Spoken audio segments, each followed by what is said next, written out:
Hey guys, a very hearty welcome at Mad Medicine. This time the topic we'll discuss will be facial palsy. So first we'll discuss that what are the various important causes. Number one, the very important and the most common is Bell's. Number two, it can be herpes, the Ramsay-Hunt syndrome, herpes zoster involving the geniculate ganglia, right? Herpes zoster involving the one second. Okay, herpes zoster, including the geniculate ganglia. Then it can be the Rosenthal-Merkantil syndrome. Then it can be sarcoid. And finally, it may be even acoustic neuroma. Now coming to Bell's. In Bell's palsy, this is so important. We cannot miss this, right? Bell's palsy is very, very important. So let's give a brief look at it.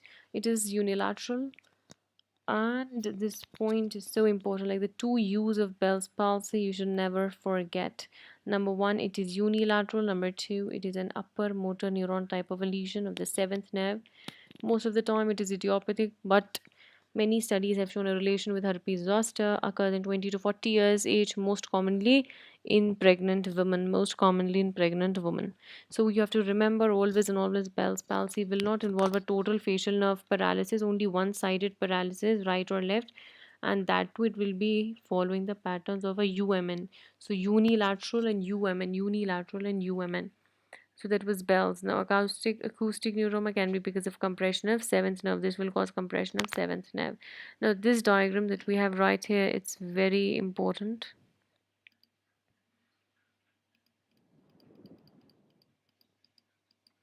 So this will help you to build a clear-cut orientation in the mind. See what is happening. So this is the upper motor neuron lesion, and here will be lower, but we have to understand this. So first you have to start with the face. Start with the face. In the face you can see that you can divide the face into right and left halves, and also you may divide the face apart from right and left halves. You can also divide it, okay, one is into right and left and one is into upper and lower half. So what happens now, this is the nuclei, the facial nerve nuclei over here, okay. So this nuclei is coming, and see very carefully, these green colored fibers which are supplying upper part of the face are coming from lower part of the nuclei, and those supplying lower part are coming from upper part. Means this point you'll never ever now forget. But now even the more interesting feature, and that they'll surely ask you, is a tricky thing. Look at this carefully. This green is related to upper half of the face. Upper half of the face, this green part is related. So this green is getting its innervation from higher centers of red line. This red line is the innervation of the upper motor neurons. It is not only getting innervation from the right sided red line, but also innervation from the left sided red line, both.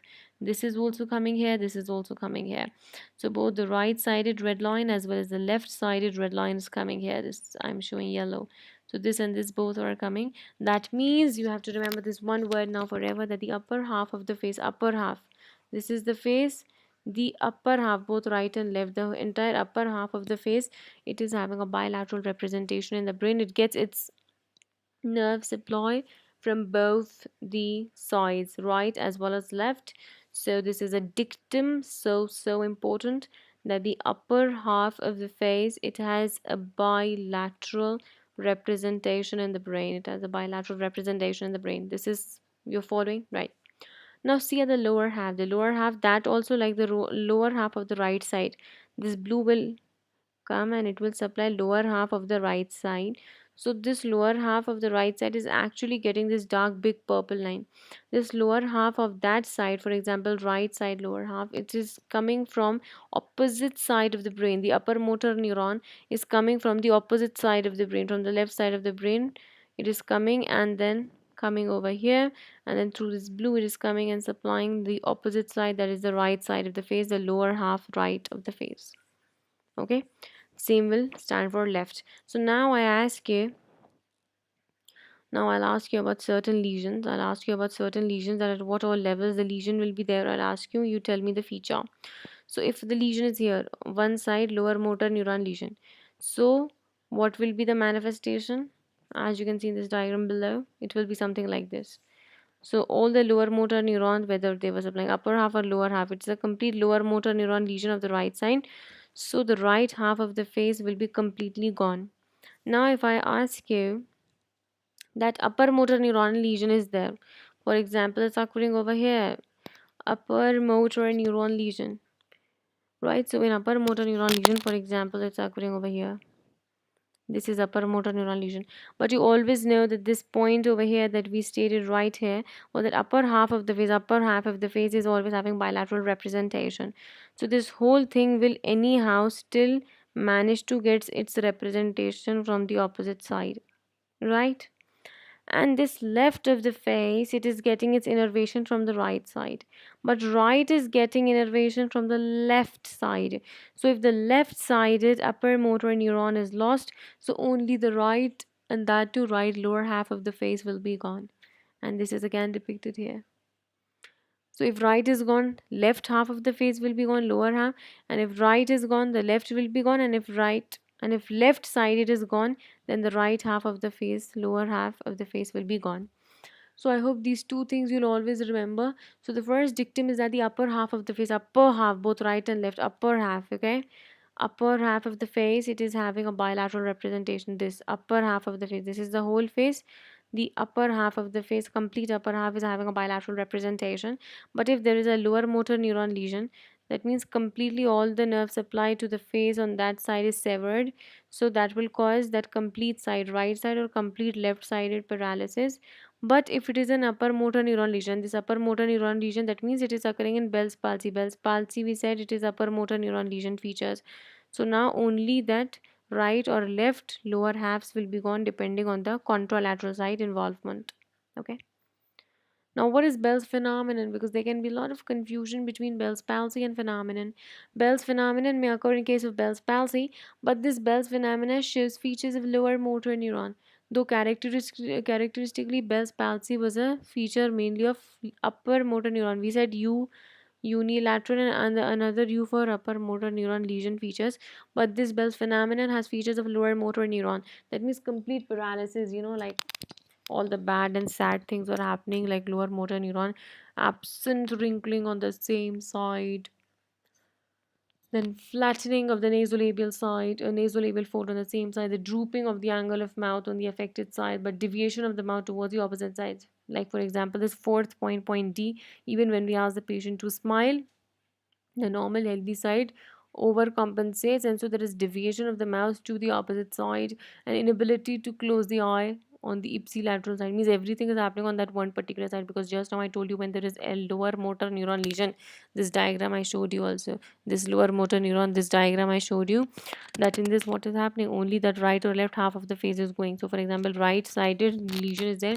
so right side wrinkles absent, right side nasolabial fold gone, drooping of angle of mouth towards the right side. But when you ask the patient to smile, deviation of mouth towards the left side, inability to close the right eye because of involvement of orbicularis oculi. So the Bell's phenomena may be described as a prolling of the eyeballs in an attempted closure of the eye. Normally, when we try to close our eyeballs also uproll, but since our other orbicularis oculi muscles are normal and healthy, it is not seen by the any person who's observing us. But even in our case, the eyeballs get slightly uprolled. So this person of Bell's palsy, again we will ask him, instruct him, can you please close your eyes? But because on the same side of the lesion there will be paralysis of orbicularis oculi, the person will not be able to close his eyes, but the uprolling of eyeballs will be present, and that can be even seen by the observer. So that this thing in blue is called Bell's phenomenon. Now back to Bell's palsy. In Bell's palsy there will be other features also, like stiffness of the face. More or less we have discussed this, face pull towards the normal side, the drooling of saliva on the affected side. Now another thing is that taste will also be affected. Seventh nerve, the chorda tympani nerve, the taste from the anterior two-thirds of the tongue is affected. And another very important point which you should not forget is hyperacusis. So one is indirect, means taste involvement, and one indirect was hyperacusis. That means because the stapedial reflex, the protective reflex will be lessened, so there will be hyperacusis. For the diagnosis, it is a diagnosis of exclusion. You have to do the various nerve excitability tests, both on the affected ipsilateral as well as contralateral side, and do it every alternate day to check for the improvement. And now coming towards the treatment part. So in treatment, you have to take good care of the eye, to protect the cornea. Number two, you can do the physiotherapy for the facial muscles. In medical, the first thing you must always try is steroids. But steroids, the condition is that if the person presents within 72 hours of this attack of Bell's palsy, only then steroids should be given and will be useful. So you can give prednisolone 1 milligram per kg into 10 days, then taper the dose over 3 to 4 to 5 days, and then finally stop it.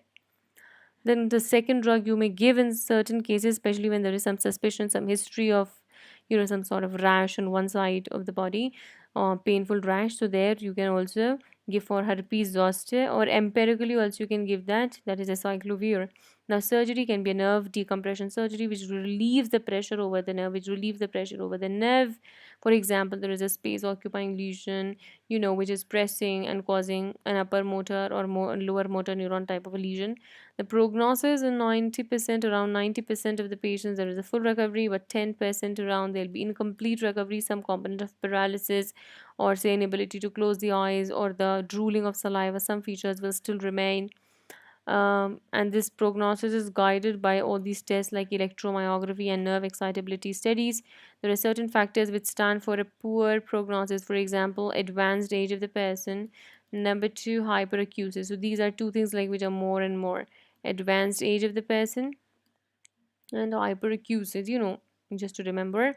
And apart from that, it can be complete seventh nerve palsy, means complete palsy.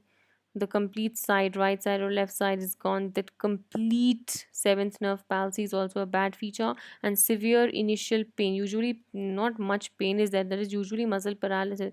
But if initially there is severe pain and complete seventh nerve paralysis, then this is a poor prognosis. Whereas for a good prognosis, if there is a measurable blink reflex, and if there is preservation of the EMG responses by the muscles. So blink reflex, that means reflex is there, blink reflex, and EMG responses by the muscle. Then a few words about Rosenfeld-Melkerson syndrome. It's idiopathic, and here you have a characteristic troid. Number one, as we're discussing facial palsy, so there will be facial paralysis, but there will be swelling involved in the lips, and there will be a fissured tongue. So go and just look out for the images of this Melkerson syndrome. They will be very typical images, and then you will remember it. Right, so that was for this video. Thanks a lot for watching. Please do like, subscribe, share, and comment.